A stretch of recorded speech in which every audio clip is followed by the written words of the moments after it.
Palavras Cruzadas. É sempre um prazer estar convosco. Hoje vamos nos debruçar sobre o capítulo 5 de Daniel, nesta lição, que é a lição número 6, que tem como título Da Arrogância para a Destruição. Meco? Sim, prazer, Ivana Natasha.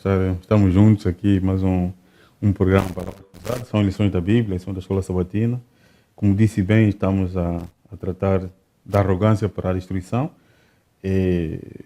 Vale dizer que, com humildade, os 3 jovens hebreus, né, saíram de uma situação quase que de morte certa para o palácio. Daniel também, pela humildade, conspirado, detestado, saiu de uma situação de escravo para administrador dos negócios de Babilônia. Ou seja, quando somos humildes e nos submetemos à vontade do Senhor, Deus nos coloca ali onde Ele quer que estejamos. Mas quando somos arrogantes, lutamos contra Ele e, como Ele é a rocha, em vez de nós nos desfazermos nele para nos conduzir, a rocha nos cai por cima e ficamos por terra. Portanto, a arrogância, o egoísmo, não é? Leva-nos muitas vezes a esta arrogância, não conhecemos a humildade e só há um caminho. A arrogância leva-nos sempre à destruição, exatamente, à infelicidade.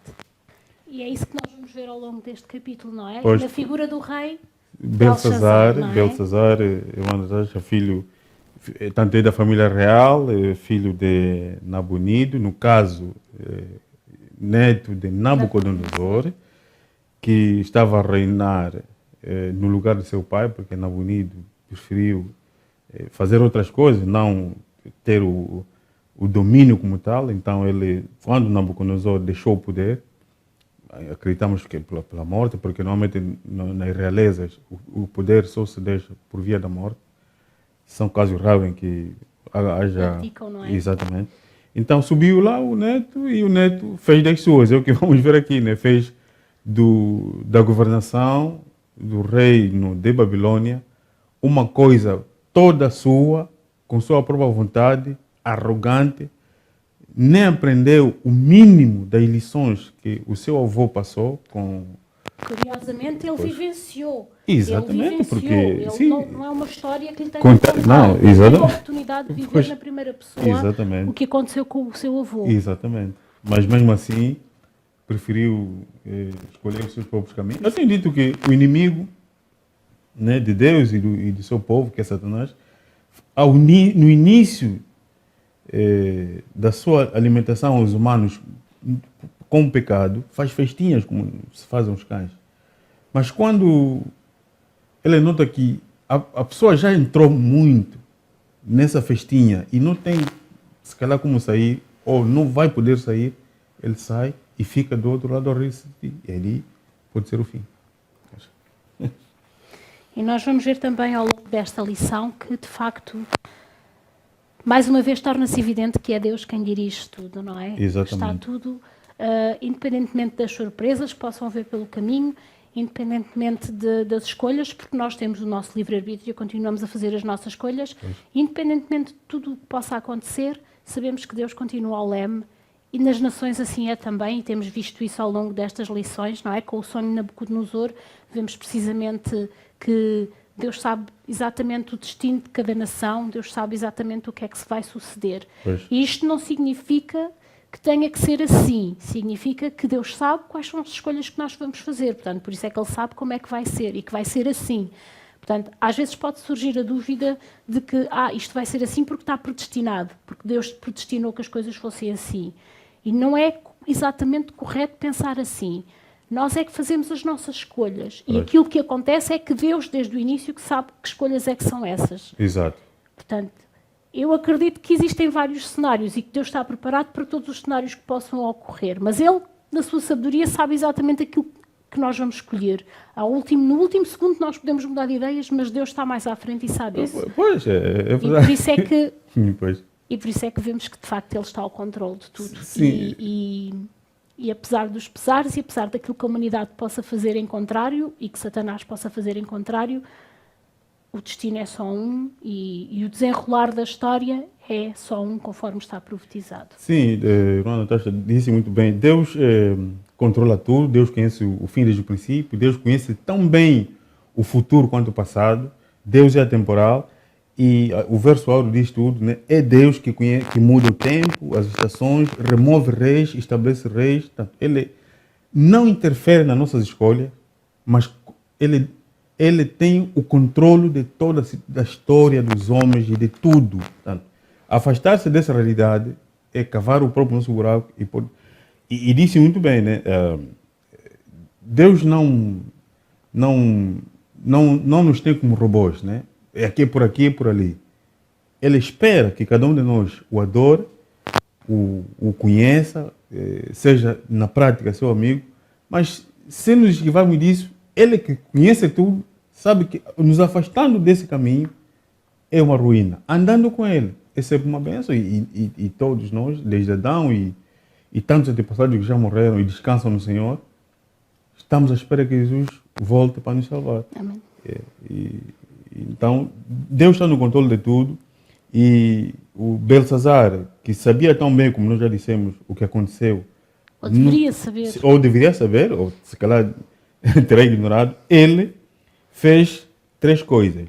Portanto, tapou os seus ouvidos, fechou os seus olhos e endureceu o seu coração. E contra isso, quando nós endurecemos o nosso coração contra as verdades, Jesus, quando estava a ser interrogado pelo Pilatos, Pilatos lhe perguntou o que é a verdade.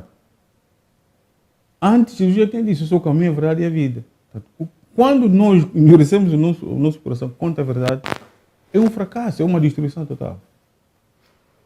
E vamos nos situar, portanto, estamos a falar de uma festa muito grande, Pois. não é? O capítulo começa por nos descrever esta festa que Belsazar fez para todos os grandes. A Bíblia fala-nos nos grandes, nos generais, nas esposas, nas concubinas. Exatamente. Enfim, e é uma festa que descambou rapidamente para uma orgia, segundo fica subentendido também. Pois.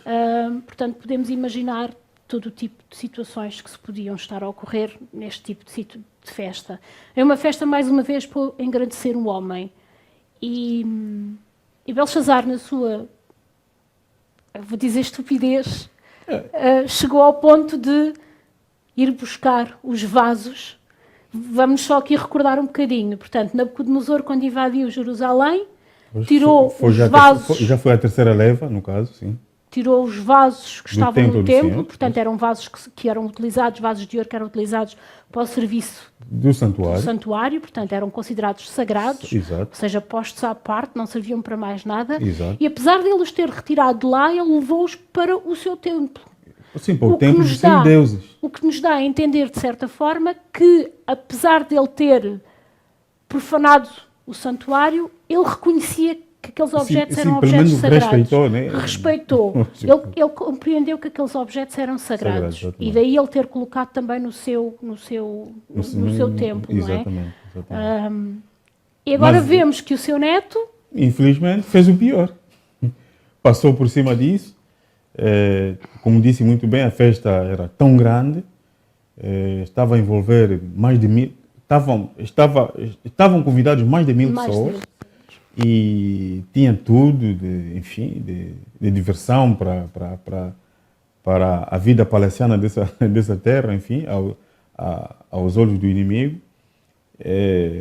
Até a rainha, que depois também vamos ver, lá esteve. Portanto, era uma festa a todos os níveis, a todos os títulos, pomposa.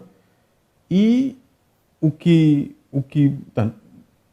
mancha aqui é que a festa era pagã, tinha vinho, né? Tinha bebida fermentada, e mais do que isso, em vez de ficar só nisso, de estarem a beber, a dançar, enfim, depois de ter mandado trazer os vasos sagrados, que, no caso, a irmã já disse, estava a passar por cima daquilo que o seu avô tinha feito, pelo menos nunca os mexeu, ele permite que os sábios e outros seus trabalhadores fizessem com aqueles, né, para além de usá-los para beber, Exatamente, para além de usá-los como simples copos pois, ou mas cálices, portanto, foram também usados para louvar os tais os deuses, deuses. em número de 6, no caso, deuses de ouro, de prata, de ferro, de madeira, de pedra. Acho que deve ter faltado aí um, não sei, deve ser isso. Mas Eu são não 6. contei, mas acho que Pois, disseste. sim, são 6. E Daniel, mais à frente vamos saber noutras lições, onde ele diz que quando a abominação da desolação atingir o lugar sagrado, é o fim. Cristo também, quando passou por aqui, terá dito que no dia em que a abominação da desolação chegar no lugar sagrado, Jerusalém seria destruído. E foi destruído exatamente no ano 70. Quando Belsazar usou quer dizer, foi além como é que vamos dizer, colocou-se no lugar de Deus, né?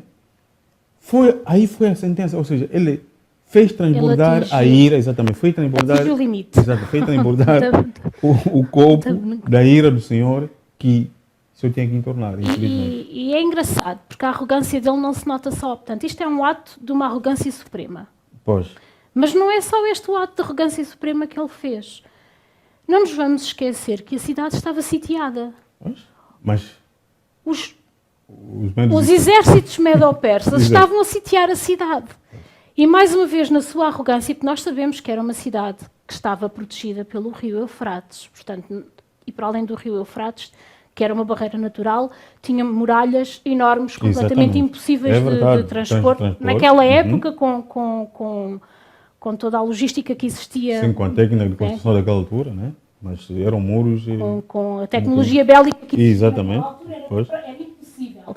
E ele, na sua arrogância de saber, além disso, diz-nos também que tinha de facto víveres para durar vários anos. Eles aguentariam naquela cidade vários anos cercados. Exatamente. Sem qualquer problema e sem sentirem falta de nada. E ele, nesta sua arrogância, com os exércitos à porta, ele faz este festim, faz esta festa. Portanto, isto é mais uma prova da arrogância deste homem. Exatamente. E por causa do vinho, né, nós temos dito que Deus não discutiu essa palavra. Ele, ao dizer que não useis bebida forte, não useis vinho, não useis vinho fermentado, é porque ele sabe, Deus conhece tudo. O álcool, a bebida fermentada, é um depressivo mental. Naquela festança toda, o rei esqueceu-se da vigilância, até porque estavam seguros, porque estamos dentro dos muros, não passou na cabeça de pelo menos falar com sentinelas ou mandar alguma ordem. Não passou foi isso. Foi uma arrogância extrema. É que todo mundo ficou completamente descansado, mas fora de si, inconscientes. Vamos fazer agora um intervalo para o nosso momento musical e voltamos já de seguida.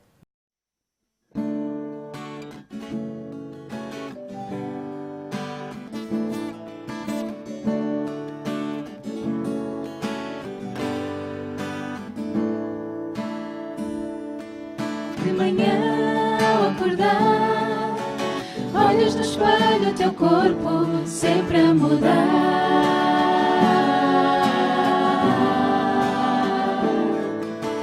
És mais adulto e sentes que tudo está perto. É só querer atingir, basta lutar para conseguir. É só um passo e tudo alcançarás.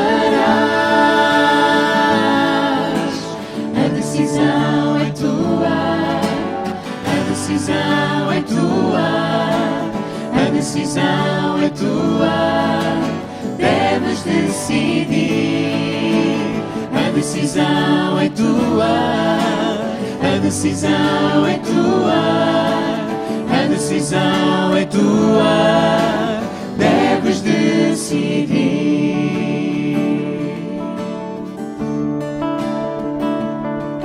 Quantas vezes encontras vazio o teu coração?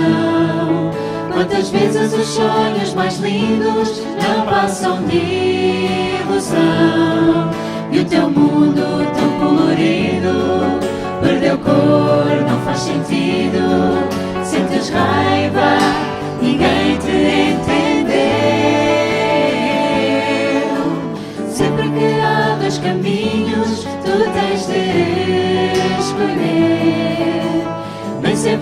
fácil, às vezes difícil de percorrer, mas só uma solução para o vazio do teu coração. Foi o caminho que Jesus deixou. A decisão é tua, a decisão é tua, a decisão é tua. Deves decidir. A decisão é tua, a decisão é tua, a decisão é tua. Deves decidir.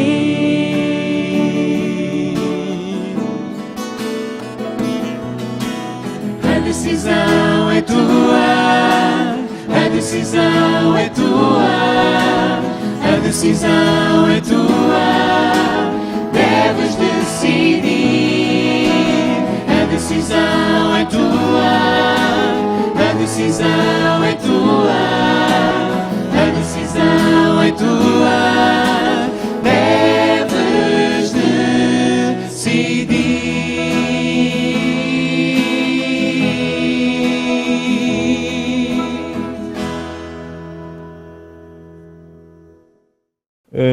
Mais uma vez, sejam bem-vindos. Estamos aqui na segunda parte do nosso programa Palavras Cruzadas. Hoje, da arrogância à destruição. Estamos a falar exatamente daquilo que foram os atos arrogantes do rei Belsazar, neto de Nabucodonosor.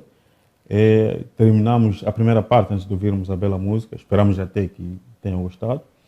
Estávamos a falar da grande festa que o rei organizou, onde participavam mais de 1000 pessoas, com suas mulheres e concubinas, enfim. Uma festa para colocar-se mais, podemos assim dizer, no autocontrole do seu reino terreno, a grande Babilônia, mas, como temos dito também, Belsazar terá se esquecido que é Deus que coloca os reis, ele que estabelece os reinos e os remove. E agora, continuando, podemos falar que em Daniel 2, o rei Nabucodonosor, que é avô de Belsazar, teve um sonho que ele não ficou perturbado, mas não se lembrava de nada.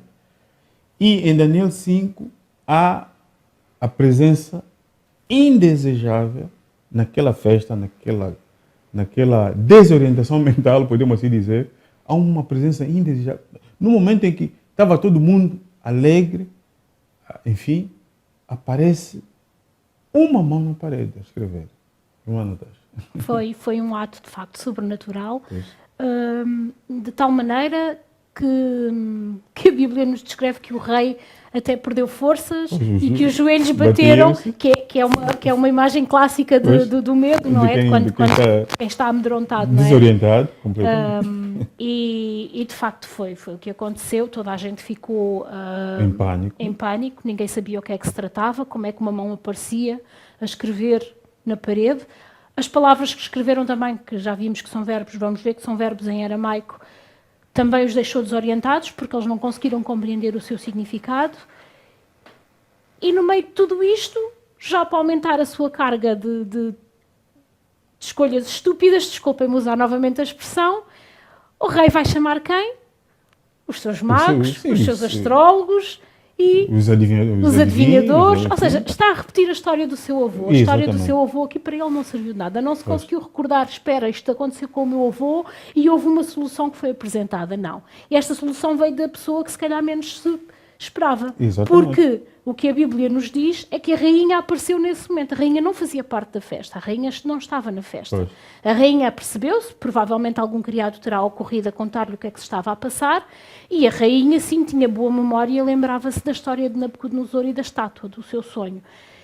E quando ela se apercebeu daquele frenesim todo, daquele pânico, que não estavam a tomar a decisão certa, foi quando ela apareceu perante o rei e lhe disse umas palavras até um bocadinho duras. Poxa, porque, como disse muito bem, o Belsazar, mesmo sabendo que no tempo de seu avô terão chegado jovens promissores, bem dotados, que adoram o Deus verdadeiro, né, incluindo Daniel, e que serviu durante todo o tempo do reinado do seu avô, o palácio, o Daniel. Ele, acreditamos que, por desprezo do Deus verdadeiro, do Deus de Daniel, ignorava a presença dele. Então, consultou os seus sábios, que em todas, tanto quer em Daniel 2, do sonho da estátua, quer também no sonho de Nabucodonosor da árvore, falharam. Aqui ele volta a chamar os sábios, que de sábios não tinham nada, porque Deus é que dá sabedoria. Paulo confirma isso. Deus é que dá sabedoria. Deus é que revela. A sabedoria dos homens é uma loucura perante Deus. Portanto, Deus é que passa a sabedoria. Seria bom se nos curvássemos ao Senhor para que Ele nos dê o discernimento para as coisas à nossa frente. Então, e fez promessas. Mais uma vez, Fez à semelhança promessas, do seu exato, avô. fez promessas. Quem me descobriu o que está escrito aí, o que significa isso, será o terceiro. Foram três promessas, Foram não é? três promessas. Portanto, a primeira foi que seria coberto de roupas de púrpura. E nós Exatamente. sabemos que a púrpura é a cor Da era realeza. usada pela realeza. É a cor Exatamente. que é identificada como sendo a cor da realeza, a cor Pois. púrpura. A segunda promessa, a cadeia de ouro. A cadeia de ouro, não é? Pois. Que sendo uma cadeia de ouro, era um sinal de elevada posição social, ou seja, Exatamente. de dinheiro, de Exatamente. bens materiais. E por fim fez a Sendo- promessa então de ter a Ser terceira o terceiro no posição, no não reino, é? porque Do reino. ele era o segundo. Exatamente. Primeiro era o pai, Ele mas o pai não sendo estava a exercer, corregente, exatamente. era corregente com o pai e havendo um terceiro cargo que seria logo abaixo dele. Exato, e tem que ser. Não é? Logo abaixo dele. E como disse bem a irmã Natasha, então entra a rainha que, vendo aquela situação desagradável de todo mundo atrapalhado, mas o que é que se passa? E o próprio rei que estava desorientado, a rainha aparece para orientá-lo. O rei tem entre vários aqui, os sábios, que até não está aqui, mas que o seu avô sempre trabalhou com ele, um tal de Daniel. Daniel, aquele que... Portanto, Daniel, a rainha passou todas as características positivas verdade. de Daniel. Portanto, exaltou Daniel, é claro que é Deus atrás por trás disso, mas mesmo assim parece que o rei, mesmo com medo, desorientado, não acatou muito bem essa orientação. Se bem que não tinha muita escolha. Ela censurou um pouco o rei, não é? Chamou-lhe a atenção, ralhou com ele, no fundo. Exatamente. Também tinha esse direito. Pois. Diz assim, tu não te lembras disto, do passado, não te lembras do que é que aconteceu, não te lembras que existe alguém. E depois ela diz-nos a lição que ela apresenta ao rei um currículo oral de Daniel. Exatamente. Não é? E isto encontra-se em Daniel 5, 11 e 12. Ela Exatamente. diz, o profeta tem o espírito dos deuses santos, inteligência e sabedoria divina, É verdade. um espírito excelente e ciência.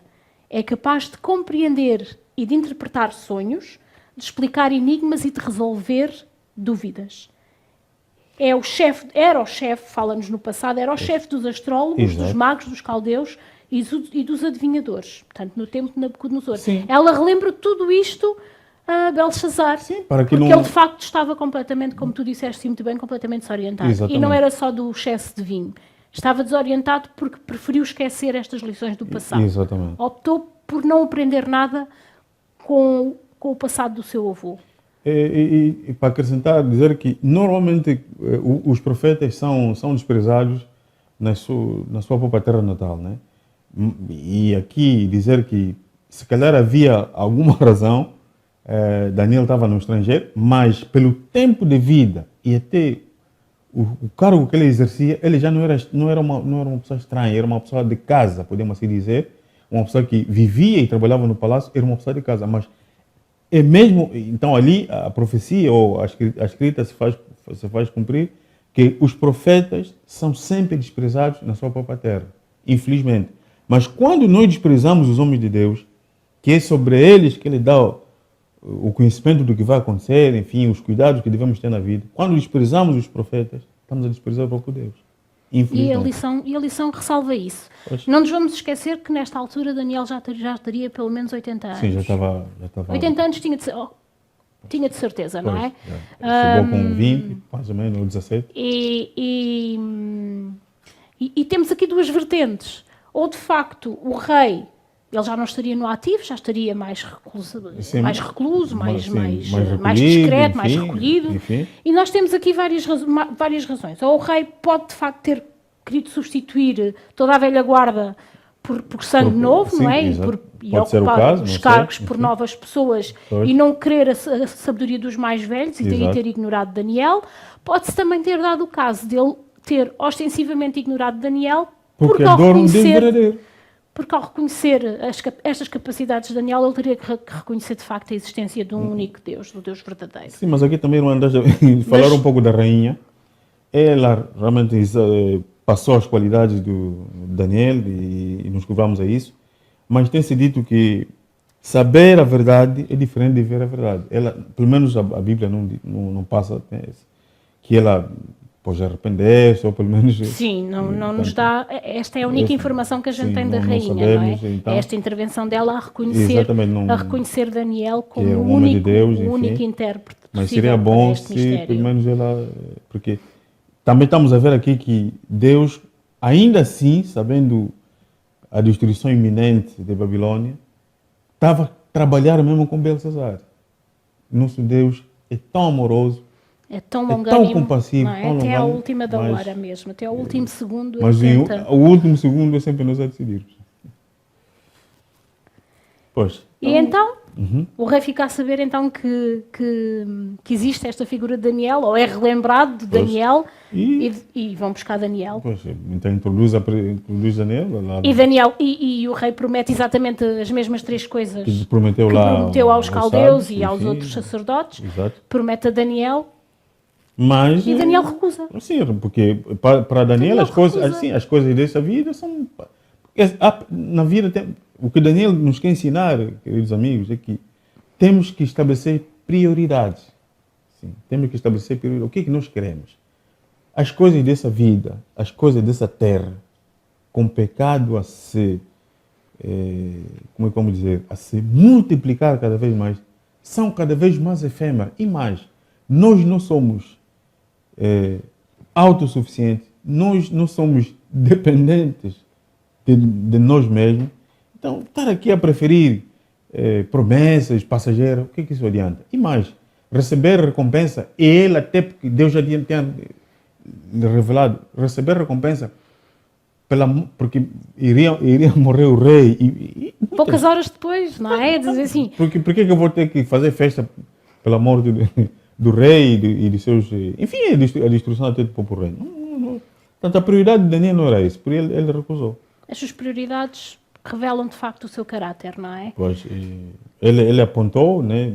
Tu, o rei, ignoraste a presença de Deus, sempre governaste da sua própria maneira, ignoraste a presença de Deus na vida de seu avô, profanaste os vasos do sagrado, enfim, tens governado com sua própria inclinação, sem pelo menos ter orientação daquilo que já aconteceu com seu avô. Daniel apontou-lhe estes três. Exatamente. É engraçado ver que, mais uma vez, à semelhança de Nabucodonosor, os outros sábios que até podiam ter feito uma interpretação do que aí vinha, porque os verbos eram em aramaico e eles sabiam ler e eles sabiam o aramaico. Não tinham nada. Eles sabiam que aquilo era uma notícia má e, mais uma vez, Na própria língua, nem sabiam. não quiseram dar a notícia, a interpretação. Não, porque tem-se dito que um rei furioso é um rei perigoso, é como um leão ferido, né? Pois, então, E então, preferia não eles, atrever. à semelhança do que aconteceu com Nabucodonosor, preferiram omitir a sua opinião. verdade. E Daniel começa logo por apontar os erros todos do rei. Pois, e É só destemido, depois- não é? Isto só Exato. mesmo na confiança de Deus, só mesmo Sim, dizer também que Daniel foi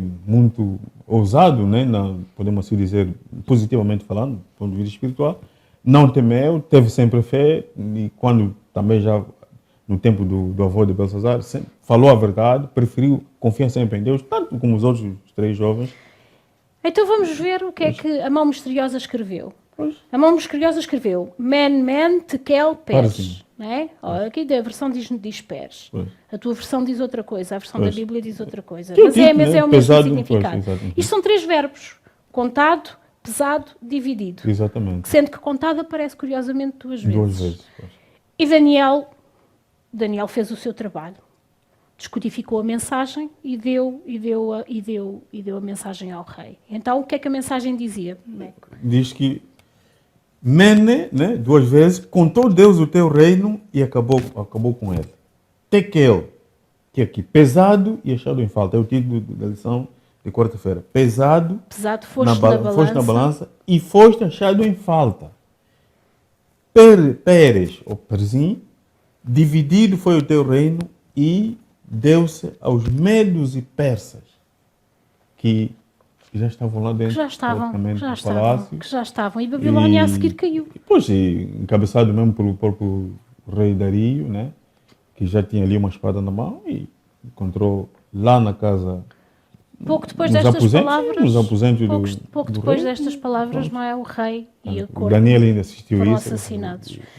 A lição diz também que... E é engraçado ver, como estávamos a dizer no início, que eles sentiam-se, não é, tão protegidos, porque tinham umas muralhas, de facto, Babilónia intransponíveis, a olho humano, o rio, mas tinham um ponto fraco, não é? Sim, e foi nesse ponto fraco que eles fizeram, de facto, a invasão. Sim, a água passava pelo meio da cidade. Exatamente, tinha dois leitos. Portanto, tinha que sair. O leito menor foi cortado, fez-se o dique, indo para o leito maior, e foi pelo dique, ou foi pelo leito menor, cujo a construção, pelo dique, a água tinha sido cortada, eles entraram. Exatamente, portanto havia uma falha, havia uma falha na muralha. Muito Nós grave, não somos seguros, Deus é que isso. Que ninguém sabia identificar, porque estava submersa, mas a partir do momento em que a água, que o leito do rio foi exposto e que ficou seco, foi uma passagem para entrarem e caiu Babilônia mesmo. Caiu Babilónia mesmo, exatamente. Caiu a Babilônia literal e cairá a Babilônia espiritual lá mais à frente. Porque, como dissemos há pouco, sempre que o homem se coloca no lugar de Deus, Deus não tolera isso. Não tolera mesmo. Ela no White diz-nos assim: o amor de Belshazzar pela diversão e pela autoglorificação apagou as lições que ele nunca deveria ter esquecido e cometeu pecados semelhantes aos que trouxeram terríveis juízos sobre Nabucodonosor. Ele desperdiçou as oportunidades que graciosamente lhe foram oferecidas. Foram-lhe oferecidas oportunidades inúmeras vezes. Ele, pura e simplesmente, as desperdiçou, negligenciando usar as oportunidades que tinha à sua disposição para conhecer a verdade. Não é? E que oportunidades Deus nos dá ao longo da nossa vida para nós conhecermos a verdade e quantas vezes nós também as menosprezamos.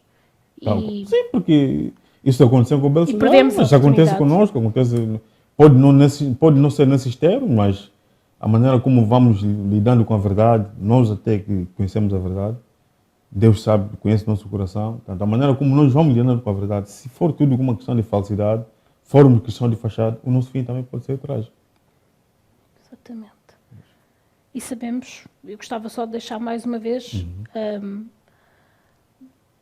a mensagem que fique bem gravada é que, de facto, Deus tem um plano. E esse plano connosco ou sem nós vai se cumprir. Sim, e aquilo que ele mais almeja e o apelo que ele faz diariamente é que nós façamos parte deste plano. Exatamente, porque há 2 profecias, né, aqui Daniel e Apocalipse. Em Daniel tem profecias condicionais, ou clássicas, e tem apocalípticas, como em Apocalipse, quase todas elas são apocalípticas. Apocalípticas são aquelas que, queira eu ou não, as coisas vão se cumprir. Seria bom se nós não estivéssemos do lado errado, para, no fim de tudo, estamos a sorrir com o nosso Senhor Jesus Cristo. Amém.